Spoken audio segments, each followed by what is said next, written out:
Welcome to the 51st episode of Renegade Marketers Live, a show that promises to be long on marketing insights and short on overhyped buzzwords. We'll be exploring the industry's biggest challenges with real-life solutions from the country's top B2B marketers, all live streamed via our friends at Restream. I'm your host, Drew Neiser, live from my childhood home in Newport Beach, California. The divide between marketing and sales is increasingly blurred. In a recent huddle, one CMO shared that they no longer use the term marketing sourced opportunities and instead called them company sourced. It was their company sourced opportunity to emphasize the fact that closing these opportunities is everyone's job, and marketing's role doesn't stop at the handoff from lead to the salesperson. Then consider the fact that after these opportunities have been confirmed, the enterprise buyer, as reported by Forrester, is likely to have another 27 touches before the deal is done. 27 more touches that may be with a salesperson, a demo provider, on your website, or even at a trade show. Which brings us to the topic of today's show, sales enablement, and how elite marketers are helping salespeople and the prospective customer make the buying journey fruitful and not frustrating. So with that, let's bring on Rebecca Stone, SVP of Customer Solutions Marketing and CMO of Meraki Cisco, and star of episodes 134 and 245 of Renegade Marketers Unite, and episode 38 of this show. Hello, Rebecca. Wonderful to see you again. How are you? Hi, Drew. I'm good. How are you doing? I'm happy to be back as always. And just to ground out, and where are you? I am in Marin in the San Francisco Bay Area and coming live from my laundry room. Many times in these podcasts before. So. Yes, indeed. Well, we won't dwell on that fact, but that always cracks me up. Well, it's fun to be in the same state with you, at least as we record this. Now, I saw that on LinkedIn that you're in an organization called Covenant House International for their National Sleep Out. So can you tell a little bit more about the org, the event, and how you came to be involved in it? Yeah, so I am excited that you're asking me because tonight is the night that I am sleeping out. So November is a month of awareness for childhood homelessness. And Covenant House is a nationwide, U.S. nationwide program that raises funds for to benefit children who are suffering from homelessness. And so Cisco, the company that I work for, is one of the core supporters. And we have regional executive sponsors across the entire country, as well as people who sign up for one night, which is tonight, which is November 17th, to actually sleep out outside, just to raise awareness and funds for homeless youth. So tonight I will be at Levi Stadium. And I think like a lot of people assume, oh, you get a tent and you get like all this stuff. No, we are on the ground in sleeping bags with no tents, no nothing, in order to really like just get a sense of what it's like to wake up after you've slept out without the luxuries that many of us that are probably listening to this podcast are used to, and think about the fact that kids have to without like a good night's sleep and without like and sometimes without a lot of stuff, and really it gives us a chance to just come back to that and be humbled by it and remember how much these kids have to kind of overcome in order to continue to be successful. Yeah. Wow. That's first of all, it really is amazing that you're doing that. And is there a fundraising for folks that are listening to this, a place that they could go to contribute? There is. I will. How about I share the link because it's a little bit long. It's not like a very friendly link. I'll share the link with you, and maybe you can share it out with everyone after the event. Great. We'll put it in the show notes when this gets Awesome. released as a podcast. But that's amazing. And do you have a full schedule tomorrow? Because can't imagine you're planning on getting a great sleep. I know, I do. And that's the point, is really to really remind us of what it's like. So I have a full day starting at I leave the stadium at 5:30, and my first meeting's at 8 a.m. So Oh we'll my see how God! it goes. I've already worked everybody. I'm probably not going to be very. And what's the temperature expected to be tonight? I just checked, and we are getting to be like between 37 and 40 degrees. So it's going to be. Ooh. It's not going to be warm. Wow. All right. Well, well, good luck with that, and I'll circle back on the other side because Thank you. there's But got to. I do genuinely appreciate the opportunity to be able to talk about it. So thank you. Yeah, amazing. Okay, so let's talk a little bit about your sort of the whole world of sales enablement is it's complicated. There's lots of elements, and we're going to try to, in this show, narrow down and really help folks think through their sales enablement program, both from a strategic level as well as a tactical level. So maybe you can set the stage and give us a high level overview, perhaps of your buyer journey, and then where the sort of crucial stages are for sales enablement. Yeah. So I will talk more about my role with Meraki for this, rather than my role with broader Cisco. And the reason for that, just for context for the listeners, is that for the Cisco organization, I own the full cycle of marketing.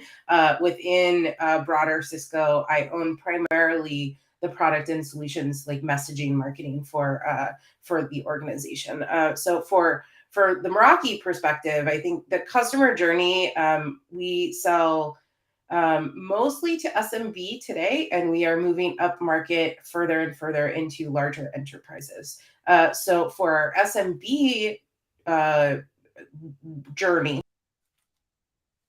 customer digital, and primarily driven by either our marketing channels or from one of our partners, is another core channel for us in that area. We have a very large channel distribution partnership as part of Cisco. And it's one of the strengths, because it allows, if you think about, we sell IT products, there's all these little IT stores throughout the country and throughout the world that are there to help small businesses. You have service providers like Verizon or an AT&T who are helping support businesses, and so our products go to those partners, and those partners oftentimes sell our products. So the way that I think to describe it is like it's sort of like a CPG's relationship with a supermarket, in that you have your products that are being sold by others. So for the about 30 to 40% of business that is driven through the marketing channel, we are obviously very heavily involved from first touch all the way through to your point, I think from earlier, all the way through to the end of the sale, and even beyond the sale into upsell, cross-sell, and adoption. And so we really think of it as a full cycle program from that perspective. Then, we're also heavily involved in supporting our partners. We support our partners with advertising dollars. We support our partners with sales enablement materials, just like we support our sales channels, and support through that process as well. So there's a number of steps where we are engaged with sales as our end customer rather than our customer as our end customer. So one of the things that is so interesting, and in some ways is an advantage with small business customers, I'm imagining the lifetime value per customers is modest relative to a big enterprise sale. So therefore, your cost per acquisition per customer can't be as high as an enterprise, and therefore you have to really lean into the self-service notion. Yeah. And the reason why I want to sort of emphasize that for a second is most of us, no matter what we buy, want to do this on a self-service motion. We really don't want to talk to a salesperson. So in some ways, starting at small business and working your way up, you are sort of used to providing everything that a small business might need, or a salesperson selling to it might need, to make the decision on their own. Is that a fair place to start? Yeah, I think yes and no. I think that IT is a little bit different than and hardware. IT hardware is a little bit behind where maybe software is for in the B2B world, in that has historically been much more heavily driven by a direct sales touch type of motion. So when I came in, and still to this day, like there's not as much self-service as I would have expected when I joined. And we have been working on that slowly over time. But I do think I actually think we could do better. But I actually think, having worked in SaaS for 15 years prior to this, like we could have done better with our SaaS startups too. So there's always room for improvement. I think that we are used to a more of a large number of people, and dealing with a large scale, I guess maybe is probably the right word. We're used to dealing with that at scale though. And so that means limiting and reducing the amount of touches, and giving more opportunity for our customers to self-find information wherever they can and however they can. So when I say the term sales enablement, and you think about all the things that you've done over the last couple of years, what do you think? And sort of point to something in this world that you've done that feels like it's working in this world of sales enablement. Yeah, I think that there's a couple of things. One, we use tools that help our sales teams reach out to their customers in a better way. Think of a tool like Sales Loft, or there's a number of different tools that have those types of like, it's a Marketo on a one-to-one basis kind of thing. Right. It's sales automation, and so I think that has been one of the most effective things that I've seen probably over the last 5 to 7 years, is tools that allow sales to have what feels like more of a custom touch, more of a one-to-one touch, but then allows us to help guide the words that are in the emails. Because that allows across the marketing and the sales message. I think and consistency is, when you're in that sales cycle, is important, and how you keep that how you see throughout the customer journey is really important. The second thing I think that we do is actually something that you might not often think of as sales enablement, but I think customer advocacy is a huge part of sales enablement, because not only do you use your customer voice in your marketing, but your sales team can use that too. They can use customer advocacy as references. They can use it when they're in competitive positions with potential buyers. There's lots of ways that customer advocates and customer testimonials can be used late in the sales cycle that I think have an immense amount of value to the sales team. And I think that's where they're most often appreciative of the things that we're doing. And then I think the final thing, if we think about like driving consistency through sales tools and through the words that are being used as one, customer advocates as two, and then third is more the core competitive and product information. And that is one thing that I've really pushed on within the Meraki team over the last 18 months, particularly, is just the basic sales enablement of, hey, any question that I might want to ask about a product marketer better know the answer and better have created a tool where I can easily find the answer. because what you often have, and like what would drive me nuts, is we'd have all these channels with all our salespeople who are just typing in random answers, and they would be lucky if one other salesperson had an answer to that question. And I'd much rather have them trust us as a trusted source, that we can keep that consistency going, that we have the answers to the questions that are coming up over and over again, and are just like the basic things that you need to do to support a sales team. So we've got sales automation to help drive and track consistency. We've got customer advocacy, which to me is just so, it's so important, and it's really interesting to connect that in sales enablement as a step. And then just competitive and making sure that you can answer, because typically someone is buying something instead of something else.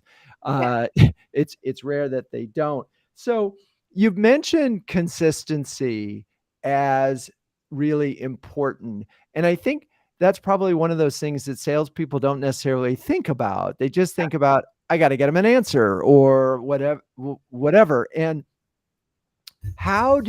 what's the why behind consistency in your mind? And how do you persuade folks why consistency matters?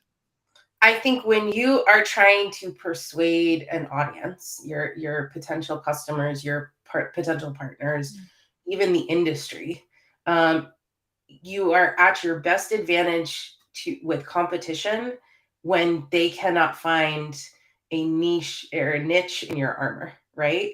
And that is what consistency is about. If you're remaining consistent about where your strengths are, if you're remaining consistent about how the message is, it is harder for your competitors to attack that message. That's why I think consistency is so important. Interesting. Yeah.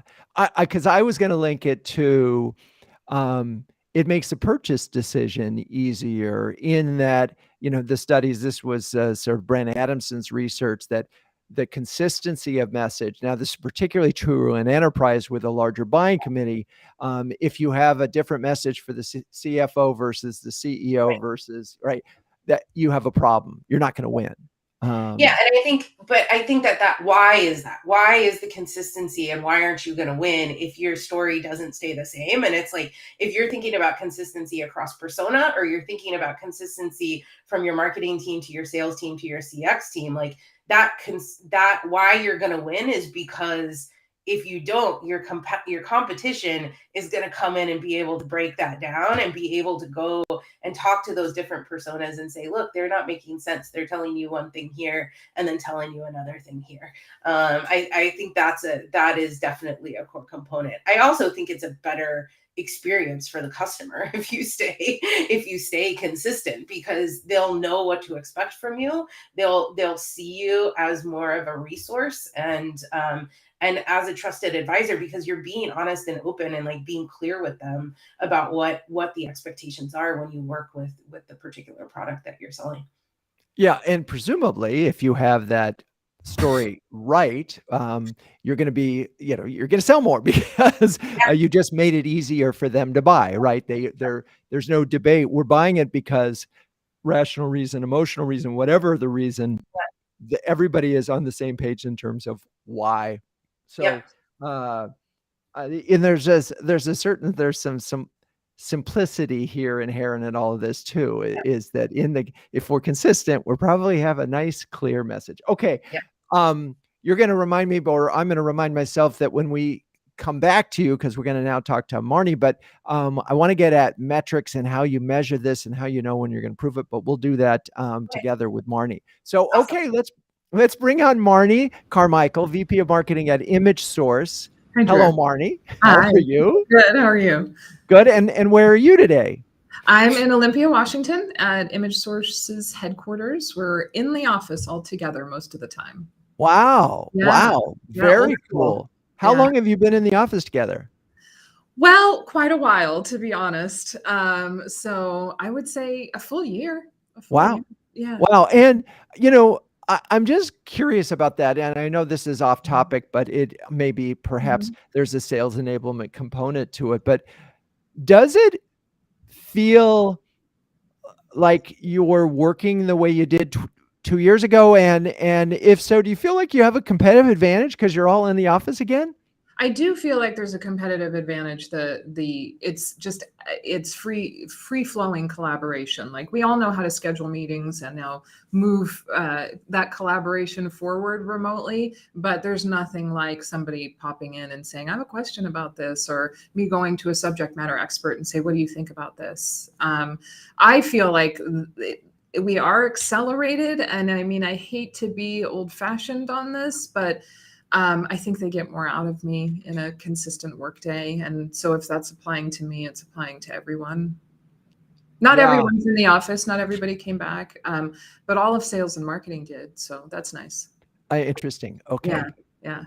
Yeah, I know. It's one of these, I don't want to be old school on this, but I just know for certain organizations, and I would think for marketing in particular, that opportunity to collaborate and the speed at which you can collaborate, and also just the economies. Because I mean, I think of all the virtual CMOs and how their meetings are scheduled is just ridiculous. Mm-hmm. Yeah, absolutely. Yeah. So I mean, and it's something like, I could work from home, but I feel a bit called to be here, so it's good. Right. Yeah.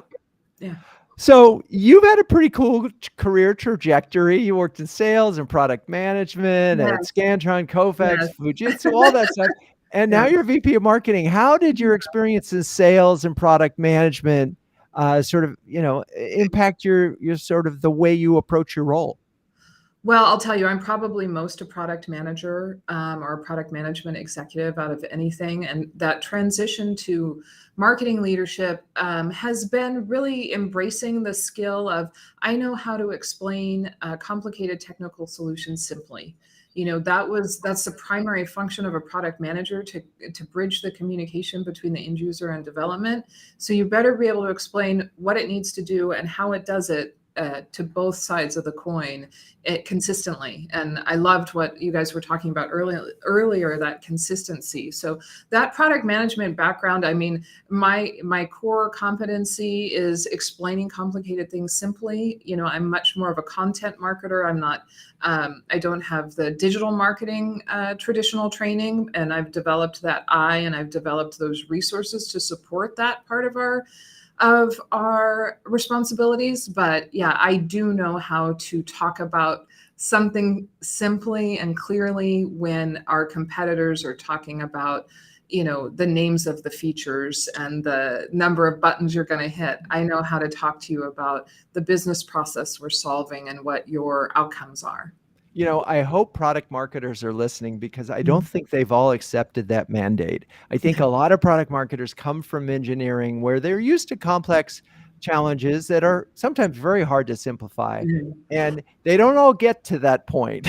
Well, we have a wonderful product marketer on our staff, and he and I have standing one-on-one to make sure like that expression is building up in advance through the product management cycle.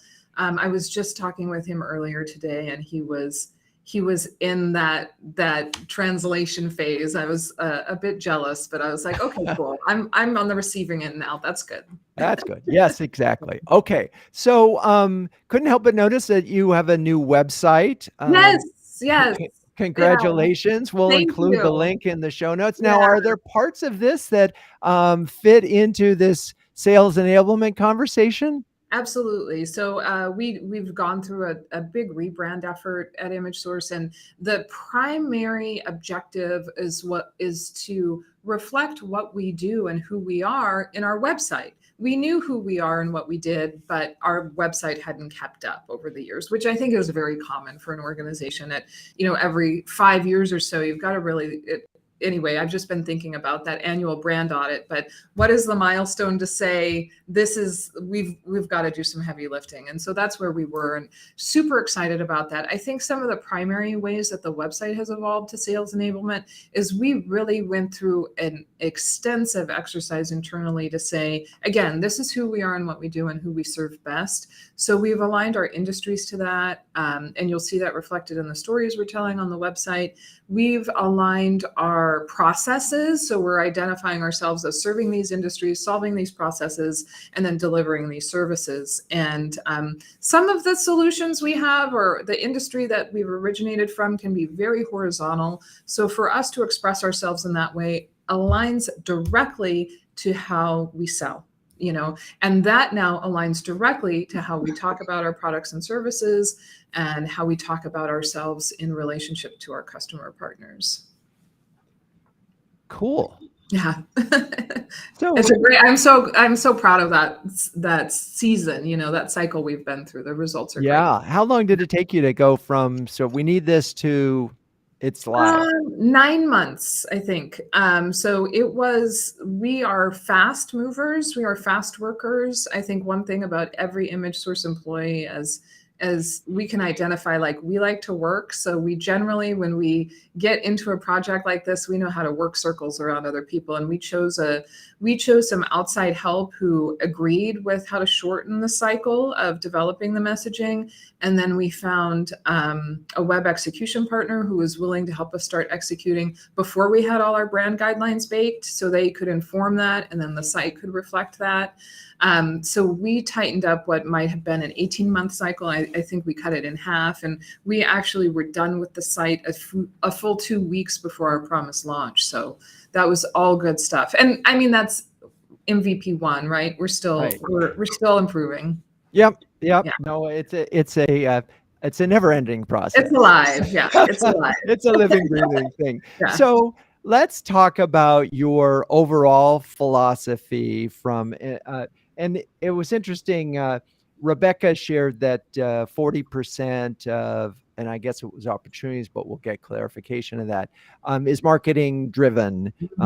Do you have a sense of where you are in terms of, what percentage marketing sort of impacts the business, and then where sales enablement fits into that?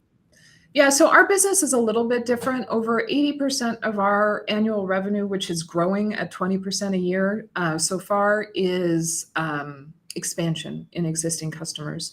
Mm-hmm. So I would say 100% of every opportunity marketing has touched, and we can reflect that customer's involvement in marketing, or marketing's involvement in the customer's journey. But net new opportunities, we are not, that's not one of our KPIs for marketing right now. We have more of what our conversion is from each of our marketing touches and how that's aligning to the sales cycle. And we're continuing to build and improve those metrics, but primarily we're account-based marketing. Primarily, we're smaller than certainly Cisco would be, but we have 8 account executives who are managing territories and managing opportunities that typically have a 12 to 18 month sales cycle, and then it's a long-term SaaS contract of real process innovation that's going to be part of a customer's infrastructure. So we align early to the account strategy. We'll participate heavily in January in a sales kickoff where they identify their top prospects, ones that are in the cycle that they would consider moving through a sales process, and ones that are not yet. And then we align our activities to those accounts really strategically. Now, our messaging, our products, our services, the verticals we hit, that's already organized around that. So sales is operating within that structure, but we're going to execute with sales all the way through. So we'll start picking out kind of campaign topics that we're going to be running month to month that's going to align to their account strategy. We'll be checking in and measuring all of that month to month. We rely heavily on the integration between our marketing automation and our CRM, so we can track how sales and marketing are participating in campaigns, and then how the customer journey is attached to that, or how it's impacted. So there's a lot to unpack there. You have a huge sort of business growth is coming from expansion, and is it worth? And then the other part is is obviously net new, and I'm imagining that those plays are quite a bit different. But do do you think about it when we're talking about expansion? Do we think about sales enablement for expansion? And if so, what does that look like? Absolutely. Yeah. For us, so the reason expansion is so much a part of our business is that we have traditionally sold to a department within a government agency or a department within a Fortune 50 or Fortune 500 company. So you've got a department who's very happy with ImageSource and our iLinks platform, and then you've got a whole other organization who doesn't know anything about it. So I think everybody probably understands that there's a top level friction between technology buying decisions and then a departmental budget for implementation. And so we're really trying to move up out of that department into the C-suite to talk about expanding and the economy of scale deploying across that enterprise.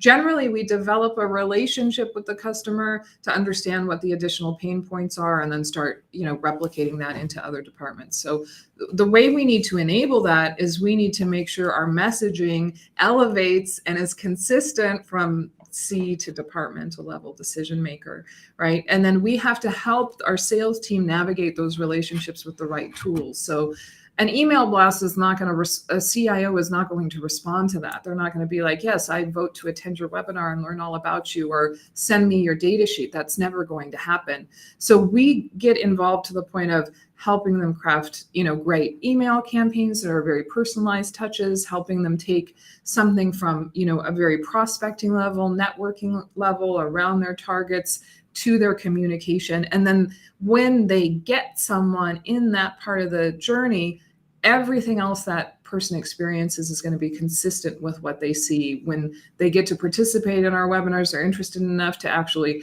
get their hands on our content, everything's going to be lining up to that. So I hope I didn't get too monologue on that. No, it's good. I mean, so the two words of the show for right now are, one is consistent, and the other is customized. Yeah. And we've sort of gone down the consistency road and why that's important. But when we talk about customization and personalization, you run into this issue of scale, right? And in an ideal world, you'd be having a one-on-one dialogue with an individual based on their company, based on their needs and the nuances of that. But you can't necessarily do that at every touch. So talk a little bit about how you manage with sales enablement, manage the personalization or customization process. Well, I'll tell you, there is a lot of hand-to-hand combat in that for our sales reps, right? And so I view sales enablement as a weapon in that hand-to-hand combat. So I will get involved in that level if that's what sales leadership needs me to do. I think what we have done really well, though, is in the account-based marketing world, is make that experience very applicable to the industry that account's coming to visit us from. So, and we're getting better and better at that with some of the marketing automation. If it's a financial services organization, we should be able to identify that early and start showing them that applicable content. We do a lot, like Rebecca had mentioned with the customer testimonials. We rely heavily on success stories, and those stories are short and sweet, gives you 3 points of what the problem was, how we helped them find a solution, and what the ROI was. And those are already broken out by vertical, by process, by solution. So those are tools that you'll see repetitively. If somebody comes to visit us, they should be invited to that area that applies to them quickly. And then sales, when they're reaching out to people, those are the tools they're using too. That's actually become a huge part of our sales training program too, to talk through those success stories. So it's all part of the language we're consistently using. Yeah, it's so interesting. And so, and we're going to get in, and stay with us, folks, because we are going to get into some of the nitty gritty here. But what we're hearing on a high level is this is marketing and sales working hand in glove. The separation is just really, really, it's almost impossible to figure out where marketing ends and sales begins, because there is no thing. That there's this consistency that matters, both from with the marketing story that is, or the story that marketing develops, and then the story that the salespeople do. There's a personalization or customization aspect of it. In this case, it's a little bit easier for you. You say the vertical market is this. If you're in fintech, here are the 5 things that you probably want to know. Therefore, blah, blah. And so you can say to the customer or answer the question, are you working with people like me? Right. And that's ultimately what, and those success stories align. All right. Yeah. Well, we will be back in a second. I'm going to do tell a little story about CMO Huddles. And so CMO Huddles, by the way, was launched in 2020. It's an exclusive community of over 100 highly effective B2B CMOs who share, care, and dare each other to greatness. One CMO described Huddles as a cross between an executive workshop and a therapy session. And I feel like more recently we're becoming more therapeutic because it is getting really challenging out there. So who doesn't need a little reassurance that they're not alone, that they're not crazy, that some of the demands that are coming at them that seem crazy, well, you're not alone. Anyway, everything about CMO Huddles is designed to be a force multiplier, helping you to make faster, better, and more informed decisions. Since no CMO can outwork this crazy job, CMO Huddles is here to help you outsmart it. So, Rebecca, Marni, you, let's just say, so are you more on the therapy side or the executive workshop side when it comes to CMO Huddles? Anybody want to say anything about it? Well, I love the workshop part of it. I mean, there are so many, like when Rebecca was talking earlier, I hadn't heard of SalesLoft. I write that down, I go away, I look it up, I start to share those ideas with sales leadership and start to consider those for my budgeting and tech stack asks. That's been super helpful. Drew, I've reached out to you a couple of times one-on-one just about I have initiatives next year that I didn't have this year. What do you know that other CMOs or marketing leaders are doing to meet them? So that's why I keep attending. Yeah, I love it, and that is one of the benefits of being part of CMO Huddles is that you get these one-on-ones. You can have them with me. You can have them with another CMO to really go deep on a topic that's a pressing topic of interest. And Rebecca, from your laundry room, CMO Huddles. Definitely therapy for me. Well, I mean, and Rebecca was an early huddler before we even launched, and it was just crazy at the beginning of the pandemic and all those early days. It was very much about therapy.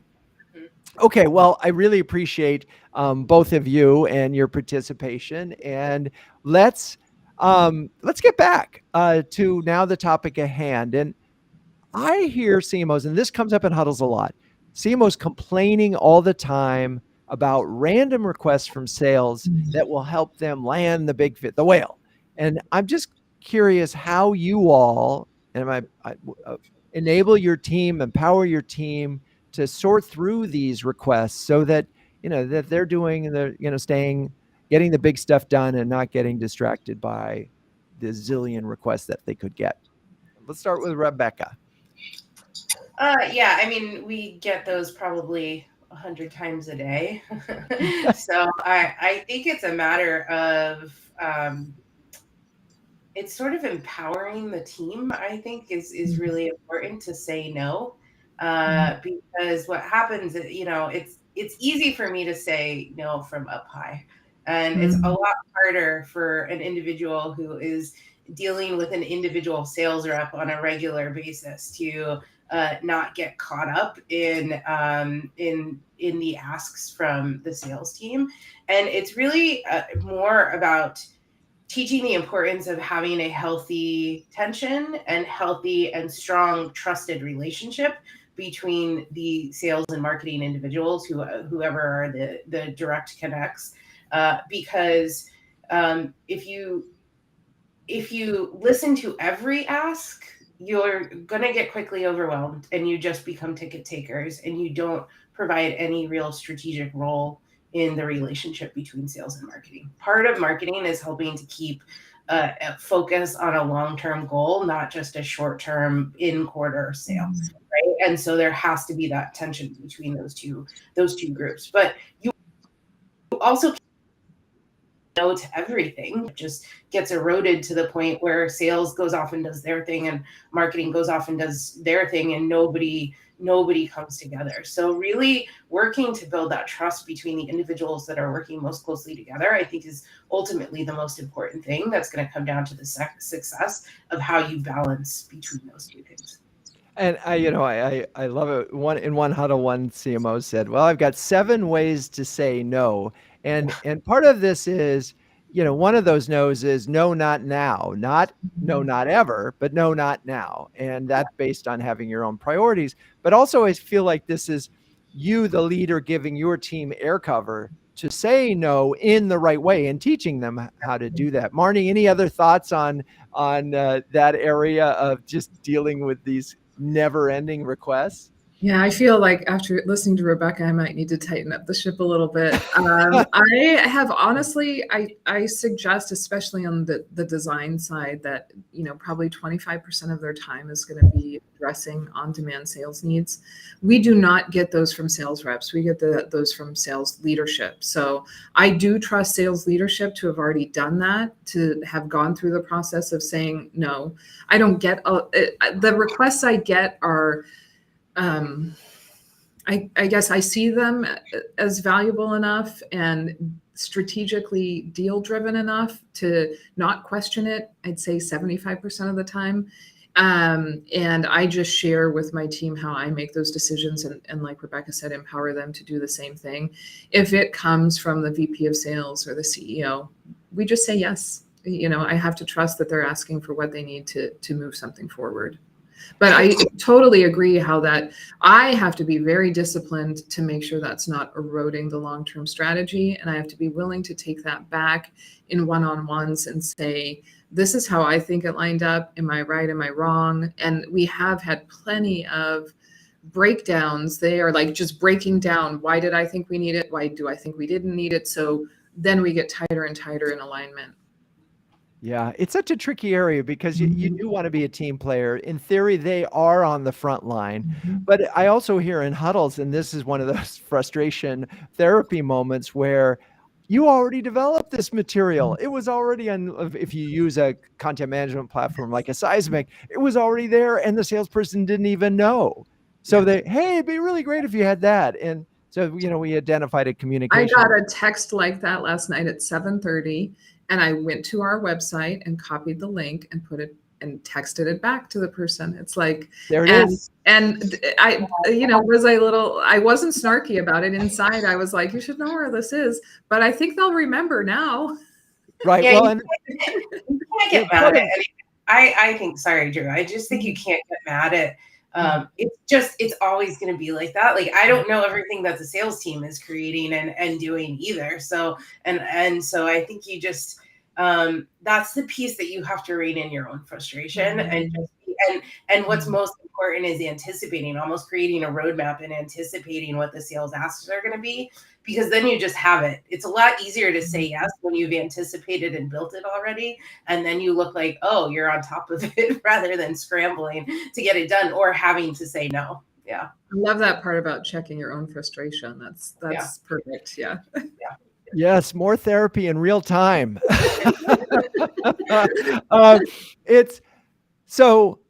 As I'm thinking about this, one of the challenges with multi-touch sales processes, and even when we're dealing with existing customers, is it's hard to assess, was this valuable or not, right? It's one thing they used it. That's one that, it's nice you developed this material and they actually use it. But how do you look at the whole world of sales enablement in terms of your arsenal and sort of decide, this is working, this isn't working, we have gaps? Because you mentioned a roadmap and gaps, Rebecca. How do you measure this stuff? Do you want me to go first, or do you want? Yes, please go for it. So I think from a measurement perspective, I think there is an important part that is the influence of a opportunity.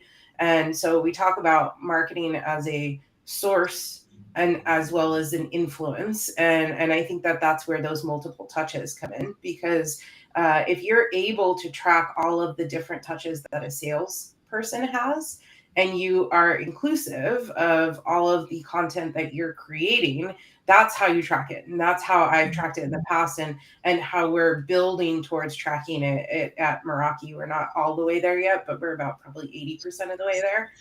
So that's how I think about it, is we know what all the touches are. We know the content, we can see and do analysis on, like, oh, there was this email with this PDF attached that was this piece of content. And then guess what? 3 weeks later, the deal closed, So you can see and show from an individual account and opportunity journey where you are influencing those things. And then that rolls up into the macro reporting that we have and the KPIs that we have. Yeah, I'm doing something very similar, and with our CRM integration, then to the marketing automation, we can see when those pieces are used through other channels, and then we can track a known customer through their visit to the website and through their interaction with that content. We also, as I had kind of mentioned before, we've got this brand audit mindset, and that for us is a full inventory. Here's what's available, here's the utility of it, what are we missing, what should we retire, what old thing are people overusing. So that's a team discussion, probably a half day hashing it out, and then we go away and build it and make it better and measure it again. Okay. So we're looking at this on a pretty granular level, and that, there's lots of things, choices. So we have it so far in this conversation, we've talked about the consistency of story that you're telling across all channels, regardless of who's doing it. Having the ability to personalize within reason based on, say, a vertical market or so forth. And then we talked about how we can support sales. And I want to get to this notion that we hear in huddles a lot about plays. And we're going to try this new play or this motion, this sales motion. And I'm wondering, as you orchestrate these new plays or motions, how does that come about and maybe we'll start with Marni. And I don't know if you use plays in motion and you call them that, but how is even if you decide, okay, we're going to go after these current customers and we're going to try to expand this way, do you create literally plays? Not so much plays. I think what we did, what we tried last year in the execution of account-based marketing was some very strategic campaign building, in terms of helping sales build prospect lists, helping sales build out some marketing automation in the sequence of communication and the timing of communication to measure that cadence and if that was becoming more or less effective. What I did as a marketer in that situation was added an element of, I was really hot on, I think we need a landing page for the target customer in the account-based marketing model. Like, this is for our number one fintech partner, and this is where all of that communication is going to drive to. The results I had actually proved the opposite was best for ImageSource. We needed to drive that traffic back to our site. So we got those more holistic metrics. I found that the individual landing page actually was creating some friction with our consistency first idea, and so, but we tried the play, the sequencing and communication and that automation at the account-based marketing level works. And we got some amazing open rates on email communication and content. And that started to convert to webinar attendance, which we know converts to lead and sales cycle. It's so interesting that, there's this sort of, we'd all think, a personalized, individualized page would be better, right? Because and that's such an counterintuitive piece of learning, but such an important one in that, you might have authority, but you can't have, very few of us can predict some things like that, right? And so being open, and this allows me to just segue right into what would Ben Franklin say, because as you're working this process of sales enablement, the key word here is sales. We are trying to close business. Marketing is playing a role, and Sales is really important, and they may be really smart. And by the way, they're getting paid if they close. So what would Franklin say? He would say, don't throw stones at your neighbors if your own windows are glass.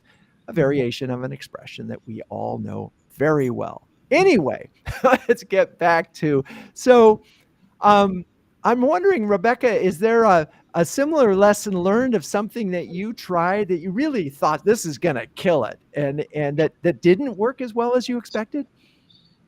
Oh, that is a very good question. And of course, yes, I am confident, but nothing specific is coming into mind. Like, there have been lots of things that I've tried, and sales has just been like, no, hard no, stiff arm. We're not going to do that. I think So it it is, often, go you know, ahead. it often involves when you're trying. There is, just like there is an art and a science to marketing, there is an art and a science to sales. And oftentimes where you get the most resistance is when you're trying to control the art part of sales.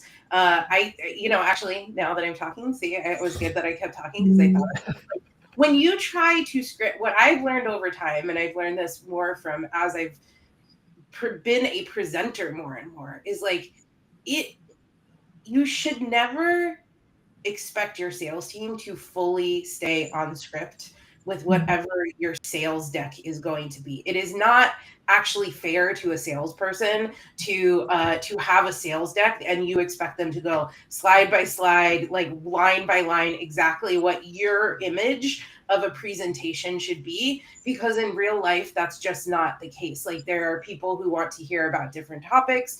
There are situations where that script is just not going to work. And so instead, having the flexibility to like have a sales deck that can be manipulated to fit the salesperson the best way that they feel it works for them is actually a far more successful way of creating those pitch decks and those sales decks.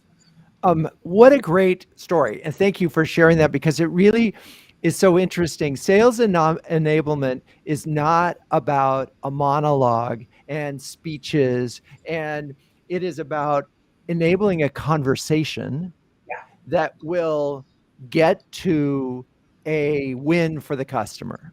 Yeah. And so if you script it down to the word and expect them to do it, they're not going to be listening. And I'm thinking about it in the context, it's funny because we script out this show for the listeners, a little inside baseball. We have a list of questions, but I really just try to listen to what it is that you all are saying, and we stay in that moment. It would not be good if, we were all just reading our notes. And this, not that a show is a sales opportunity, but it is about having a conversation. And I think that's such an interesting part. So we go back earlier and we have this where Rebecca, you were talking about helping them anticipate the questions that might be asked and having the materials to support those answers, right? Yeah. And so that could be a report, that could be a price sheet, that could be another thing, but all of these things could be anticipated. So that's a mic drop moment. We're preparing them to have a conversation with sales enablement. I want to give Marni a chance to talk to you, but like some people can hear me and be like, that's completely opposite of what you just said about consistency at the beginning.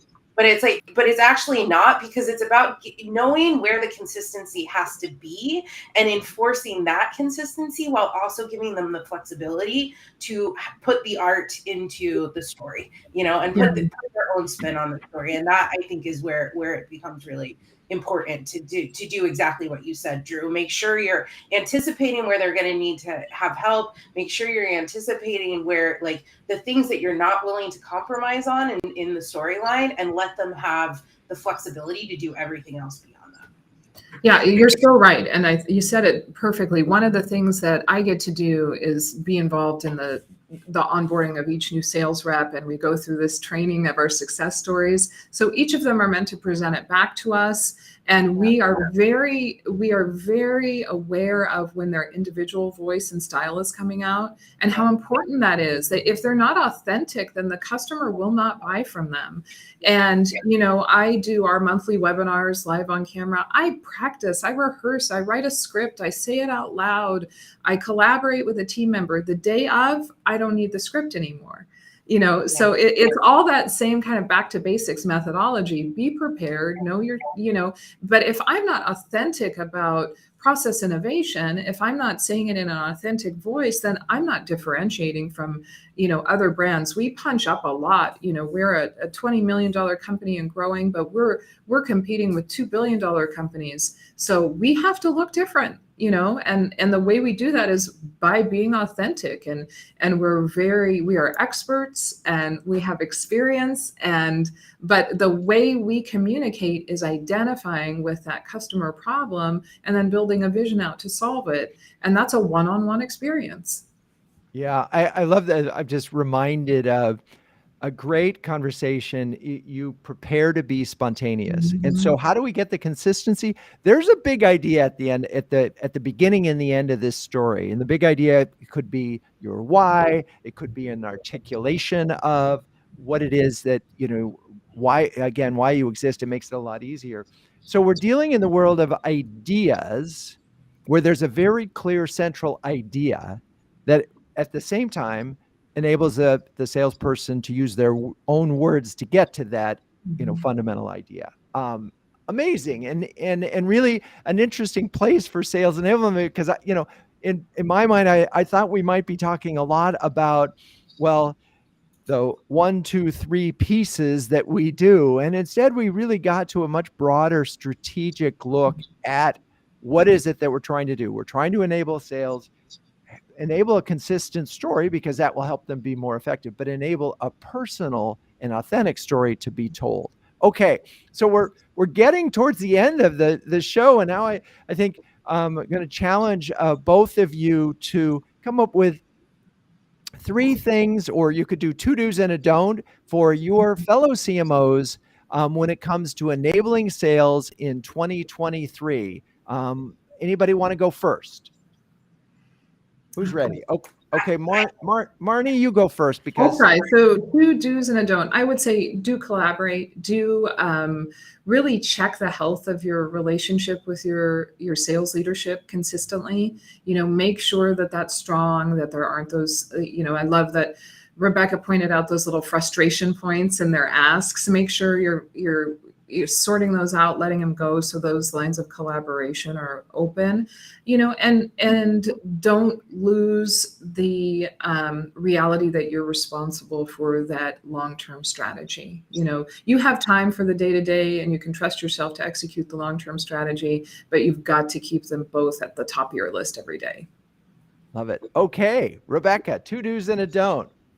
Yeah, I think the 2 do's are do ensure consistency while also allowing for flexibility. Do make sure that you're partnering with your sales peers, and don't try to enforce something that is just unrealistic to maintain. Yeah, there are some other things that we can sort of, what we got out of this show. If we think about, there are measurements here. You can look at what's being used, what isn't. So there are communication challenges in that. We heard Marni talk about sales training at the beginning, and marketing training and onboarding a salesperson so they understand the brand story, they understand the big picture, and then how the little pieces work together. One of the things that came up in huddles, this was at a lunch huddle recently, it's really, really important not to assume that they know all the materials that you've already created. So there was lots of ways of thinking about 7 times 7 ways. So getting your salespeople to come to a marketing meeting and sending a marketing person to a sales meeting, so that there is this, just expanding on what what Rebecca said about partnering. Lots of good ways to do this. It's an exciting area. And again, why are we talking about that on a marketing show? Because marketing's job doesn't stop with the lead or the opportunity. If you're not closing sales, if you're not empowering your organization to close, it's not going to end well.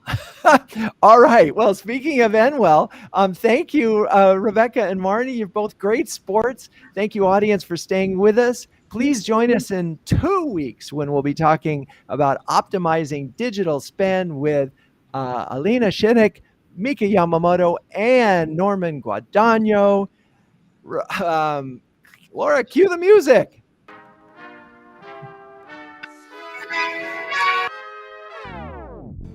Renegade Marketers Live is produced by Melissa Caffrey. Our intern and today's producer is Laura Parkin. For show notes, past episodes, and the latest in my book, Renegade Marketing, 12 Steps to Building Unbeatable B2B Brands, which, by the way, was named Best B2B Audiobook of 2022, please visit renegade.com. I'm your host, Drew Neiser, and until next time, keep those Renegade thinking caps on and